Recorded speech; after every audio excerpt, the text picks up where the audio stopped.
Assassin's Creed 3. Now, Assassin's Creed 3 is a very controversial game in the series. It kind of falls in the same league in Unity without the major bugs on release, even though there were some bugs, nowhere as near as Unity compared to like, Unity was on the same scale as Fallout 76, but yeah. The main reason people don't really like this game is a lot to do with Connor's attitude throughout the game.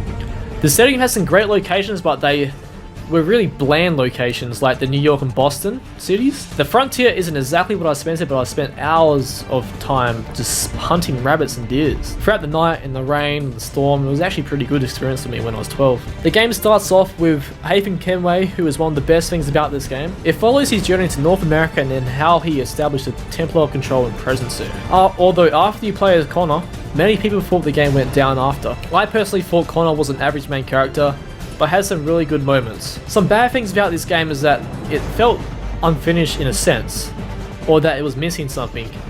Some of the main character development scenes were cut from the game, like Connor's speech, which I felt could have been played at the end where Connor is bearing the key to the Grand Temple. Also, the end doesn't really lead on properly to tell us what Connor did after the end. Yes, we know in the comics that he had a family, but after the last grave dig scene, there was nothing. The Connor speech that was cut out from the game could have been the final epilogue, or like tied into one of the epilogues of. There would be no reason for them to not do it, unless they were really fucking like going on time back then. The modern day, in my opinion, is the best in the series. Although, I do understand how people think that Brotherhood has the better modern day, which is perfectly acceptable because it kind of ties in perfectly with the actual Assassin's Creed past of like Ezio, and like you go into the actual same location in real life, which is kind of what I really thought the series would do, which they kind of did do in Assassin's Creed 3, but there was a bit more like random locations you went to in modern day.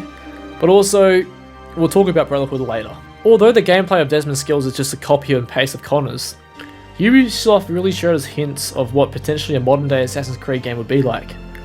It also pays to the original game in the start of Assassin's Creed 2, where you're escaping Abstergo by going back into the place where they kept Desmond and slaughtering the Abstergo guards. It sounds so cruel, but some of the action sequences with the gun and dagger combo is amazing. By the end of Desmond's story, it's somewhat of a fail in my eyes, especially after what happens to the modern day in the future games.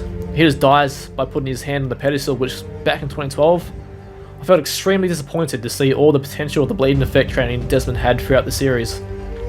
Even though now we know he activated the other Isu Temple's defense shield, but they don't really pay it off properly. Overall, if I were to say how to fix Assassin's Creed 3 in a quick overview, I would say that the main cities need to be more detailed and vibrant. The multiplayer experience wasn't ready until Black Flag, so that had been excused, although the multiplayer was alright, I guess. Connor needed more scenes where he was happy, and just like Connor's speech that got cut out from the game, more of that should have been included. The Mayan mission was awesome. It needed more tomb exploration in it. The DLC is good, but it's not the best. And the naval system is a main point why people love it, as it was the first to introduce it.